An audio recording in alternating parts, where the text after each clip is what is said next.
서세원, 26억 전 재산 날렸다. 밥 못 먹을 정도로 생활고. 캄보디아에서 숨진 개그맨 서세원, 67일 생전 극심한 생활고에 시달렸다는 주장이 제기됐다. 일부에서는 서세원이 사망 한 달 전까지 주변에 돈을 빌리고 다닐 만큼 돈이 없었다고 말했다. 그러면서 서세원을 현지에서 보필한 지인들의 증언에 따르면 서세원은 돈이 정말 없었다.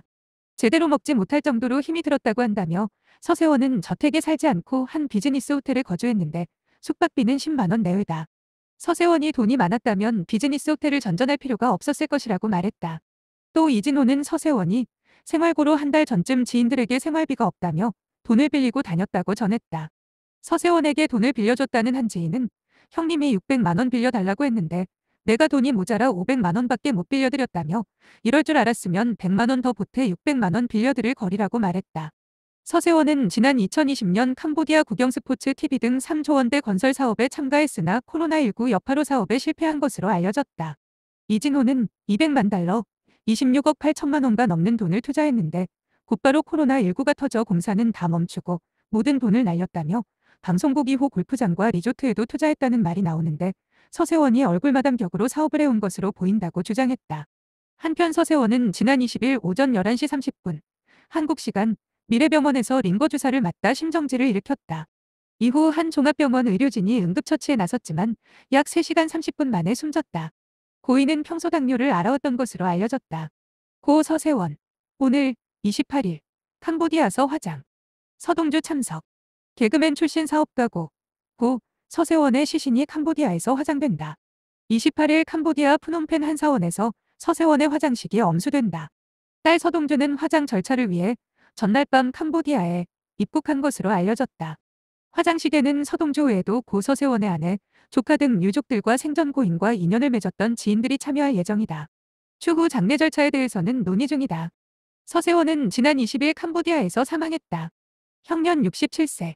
외교당국에 따르면 서세원은 이날 오전 캄보디아 프놈펜 소재 한인병원에서 링거 주사를 맞다가 심정지 상태에 빠졌고 끝내 숨을 거뒀다. 고인의 임시빈소는 캄보디아 프놈펜 사원에 마련됐고 시신은 냉동 안치 중인 상태이다. 캄보디아 경찰은 서세원의 사망 원인에 대해 영양제 주사 중 돌연사로 잠정 결론 지었다. 정확한 사인을 밝히기 위해 시신을 한국으로 이송해 부검하는 것을 논의하기도 했으나 현지에서 화장하기로 결정했다. 1979년 데뷔한 서세원은 90년대를 주름잡은 방송인으로 1996년부터 2002년까지 KBS 이 서세원 쇼를 진행하며 시대를 풍미했지만 영화 제작비 횡령 의혹을 비롯해 서세원 쇼, 표절 의혹, 후배 도피 및 해외 도박 논란이 불거지면서 사실상 연예계를 떠났다. 2014년 안에 서정희를 상습 폭행한 혐의로 기소돼 실형을 선고받기도 했다. 서세원은 서정희와 이혼한 이듬해인 2016년 23세 연하 해금 연주자와 재혼의 딸을 낳았다.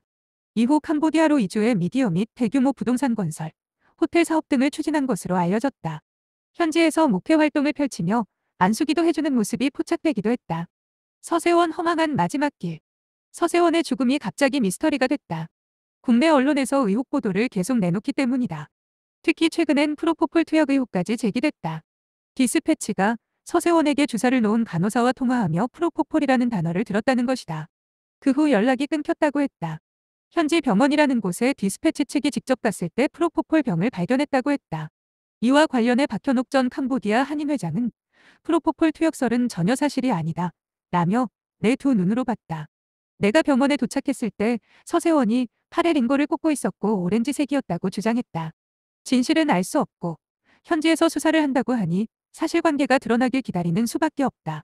다만 지금 언론이 미스터리 파헤치기 식으로 잇따라 의혹을 제기하는 것은 조금 과도해 보인다.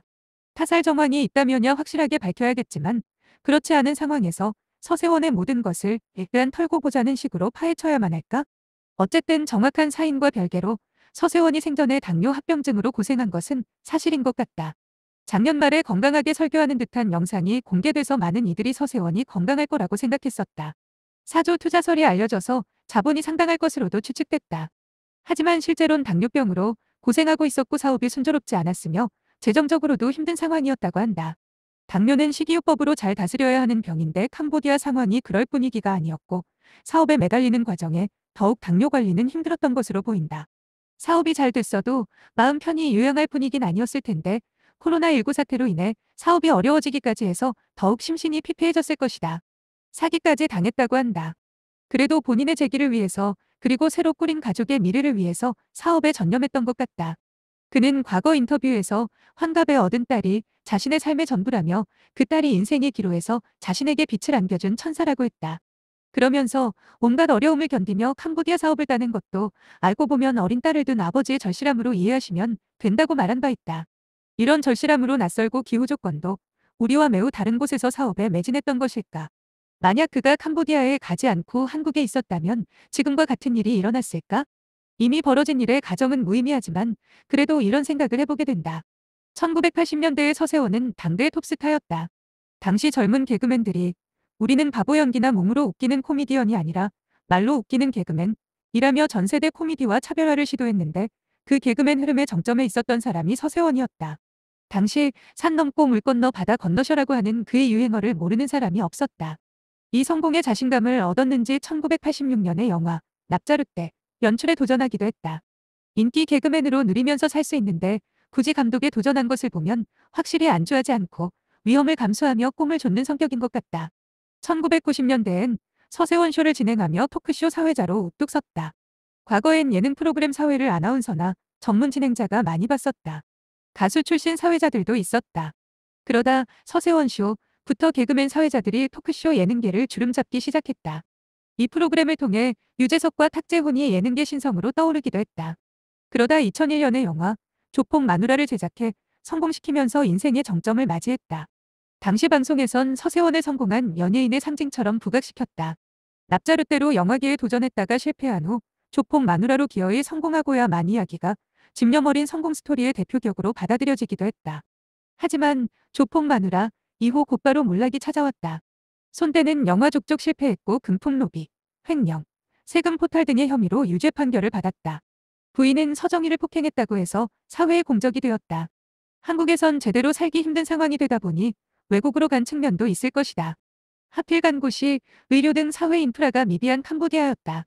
20여 년간이나 한국 최고 방송인으로 국민에게 웃음을 줬던 사람의 마지막 가는 길이 너무나 허망하다.